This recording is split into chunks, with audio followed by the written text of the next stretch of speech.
Students, कैसे हैं आप सभी। आई होप सब अच्छे होंगे। देखिए, अब हम हमारे गणित का पहला चैप्टर पढ़ने जा रहे हैं जो कि है पूर्णांक से रिलेटेड। ठीक है, अब पूर्णांक पढ़ने के लिए हमें सबसे पहले उसके बारे में और जानना रहेगा, तो हम थोड़ा सा पिछला भी रिवाइज करेंगे। इसी में हम सबसे पहले पढ़ते हैं प्राकृत संख्याएँ। देखिए, प्राकृत संख्याएँ क्या होती हैं? ऐसी गणितीय संख्याएं जो एक से प्रारंभ होकर अनंत तक जाती हैं, वे सभी प्राकृत संख्याएं कहलाती हैं।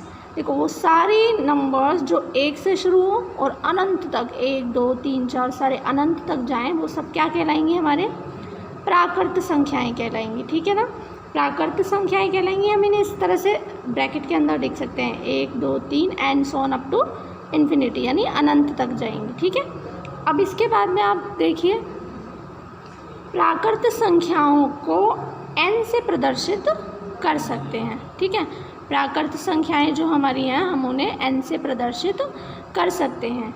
इस तरह से लिख सकते हैं हम उनको, n is equals to 1 2 3 and so on up to infinity. ठीक है, प्राकृत संख्याओं के बाद इसी के क्रम में हमें पूर्ण संख्याएं पढ़नी रहेंगी। ठीक है, तो पूर्ण संख्याएं जान लेते हैं। पूर्ण संख्याएं क्या होती हैं?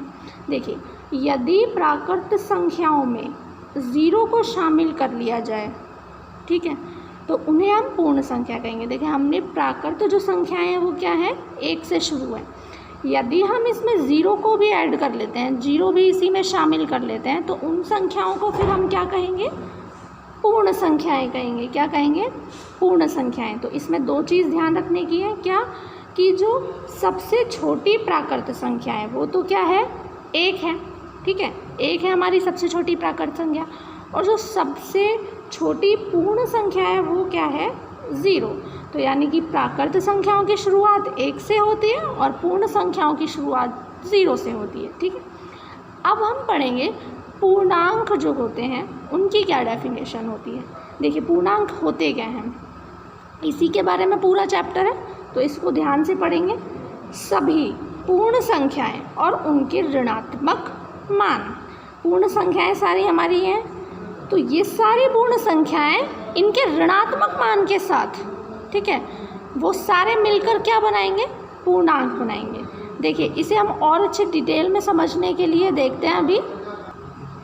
देखिए, पूर्णांक 2 प्रकार के होते हैं, इसे हम और अच्छे से पूर्णांकों को समझ सकते हैं। 2 तरीके के पूर्णांक होते हैं। पहला होता है धनात्मक पूर्णांक। देखिए, जितनी भी हमारी सारी प्राकृत संख्याएं 1 2 3 4 है ना, ये सब धनात्मक होती हैं। तो ये सारे जो नंबर्स हैं इन्हें हम धनात्मक पूर्णांक संख्याएं कह सकते हैं। ठीक है, 1 से लेके अनंत तक जाने वाले सभी धनात्मक जो पूर्णांक होंगे, हम उन्हें धनात्मक पूर्णांक संख्याएं कह सकते हैं। इसी तरीके से जो ऋणात्मक अंक होते हैं, इनके जितने भी हमारे ऋणात्मक अंक होते हैं, या प्राकृत संख्याओं का ऋणात्मक मान भी कह सकते हैं। भाई, प्राकृत संख्याएं 1 2 3 और इनका ऋणात्मक मान क्या होगा? -1 -2 -3। तो ये सब क्या कहलाएंगे? हमारे ऋणात्मक पूर्णांक। तो पूर्णांक 2 तरीके के हो गए, एक तो हो गया धनात्मक पूर्णांक और एक हो गए ऋणात्मक पूर्णांक। तो अब सबसे बड़ी बात आती है कि ये जो हमारे इंटीजर्स यानी कि जो हमारे पूर्णांक हैं, ये धनात्मक भी हैं और ऋणात्मक भी हैं। तो अब इन्हें संख्या रेखा पर किस प्रकार से प्रदर्शित जो है किया जाए, तो देखिए, हम संख्या रेखा पर भी इन्हें प्रदर्शित करेंगे। अभी देखते हैं सबसे पहले संख्या रेखा पर। देखिए, संख्या रेखा क्या होती है? सबसे पहले तो संख्या रेखा वह रेखा होती है जिसमें, अब देखिए, ये सारे फीचर्स होने चाहिए, तब जाकर के वो संख्या रेखा कहलाएगी। पहला फीचर क्या होगा? पूर्णांक बाएं से दाएं तरफ बढ़ते हुए क्रम में चिन्हित किए जाते हैं। ठीक है, जो हम नंबर लाइन बनाएंगे, संख्या रेखा बनाएंगे, उसमें आप ध्यान रखेंगे कि हम लेफ़्ट टू राइट जाएंगे, यानी बाएं से दाईं तरफ नंबर्स लिखेंगे इस क्रम में। ठीक है, और इस क्रम में हमेशा बढ़ते हुए क्रम में हम चिन्ह जो है लगाएंगे। दोनों दिशाओं में बढ़ाए जा सकते हैं। वैसे भी हम जानते हैं रेखा, है ना, रेखा क्या होती है? जिसका कोई भी अंतिम बिंदु नहीं होता है, वो दोनों तरफ बढ़ाई जा सकती है। तो इसी तरीके से ये जो संख्या रेखा है, इसको हम दोनों तरफ बढ़ा सकते हैं।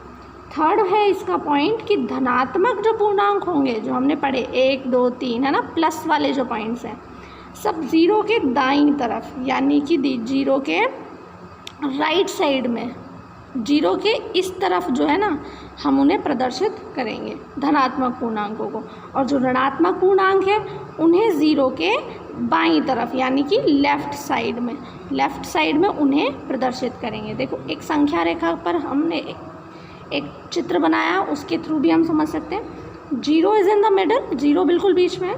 अब आप देखेंगे तो जो हम अगर दाएं तरफ बढ़ते जाएं, इस तरफ हम दाएं तरफ बढ़ रहे हैं तो दाएं तरफ बढ़ने का क्या मतलब हो रहा है, बढ़ते हुए क्रम में लगाए हुए हैं सारे। देखिए -4 यहाँ पे सबसे छोटा है, फिर उससे बड़ा है -3, फिर -2, फिर -1, 0 बड़ा है, फिर 1 बड़ा है, 2 है ना।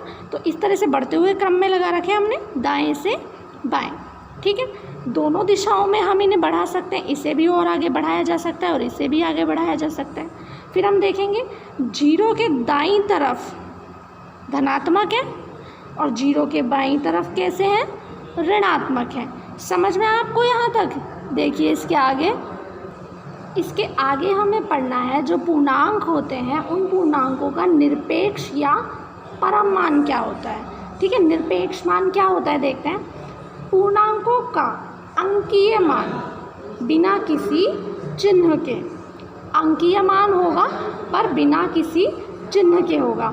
जो ऐसे मान होते हैं उन्हें हम पूर्णांकों का क्या कहते हैं, निरपेक्ष या परम मान कहते हैं, ठीक है। बिना किसी चिन्ह के होना चाहिए, यानी कि उसमें ना तो धनात्मक चिन्ह आता है ना ही ऋणात्मक चिन्ह आता है।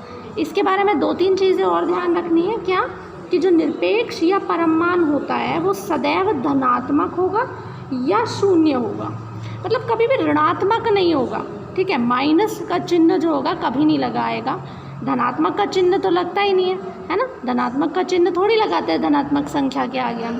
तो निरपेक्ष या परम मान जो होगा या तो धनात्मक होगा हमेशा या शून्य होगा, ठीक है।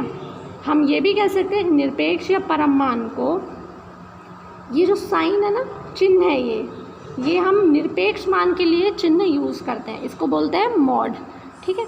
तो निरपेक्ष वैल्यू, निरपेक्ष मान निकालने के लिए कोई भी संख्या होगी पूर्णांक, उसे हम मॉड में रखते हैं। इस तरह से हम निरूपित करते हैं। देखिए इसे हम अगर हम एग्जाम्पल्स के थ्रू समझेंगे तो और भी अच्छा है।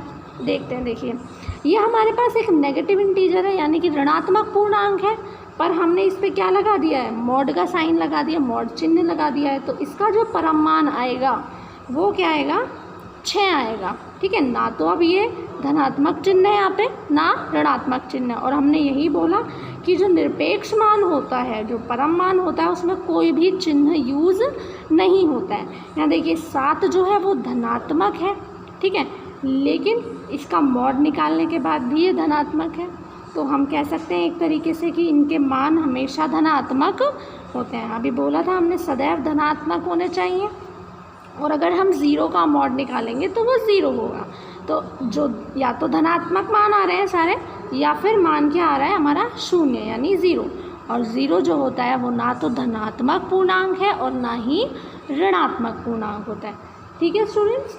इसके आगे के जो इस चैप्टर में जो चीज़ें हैं वो हम नेक्स्ट क्लास में पढ़ेंगे। तब तक आप ये डेफिनेशंस अच्छे से याद कीजिए, CW में इन्हें नोट करिए, उसके आगे हम आगे की क्लास में बात करेंगे।